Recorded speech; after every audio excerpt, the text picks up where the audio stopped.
transformation of behavior, it happens through our experiences. Kaya napakahalaga po ng experience, no? Yung experience po natin, no? Para mabahago yung mga nararanasan natin, it's either light or heavy or sometimes mga problema or trials or everything na nararanasan natin.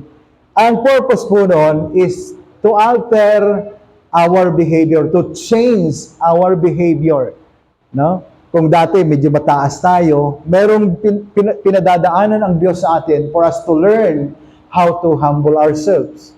Di ba? Medyo tayo ay masama ugali or suplado tayo. Padadaanin tayo ng Diyos sa isang proseso para mawala yung ating masamang ugali. Tama po ba? So, medyo tamad tayo. Padadaanin tayo ng Diyos sa isang proseso para maging masipag tayo. Tama po?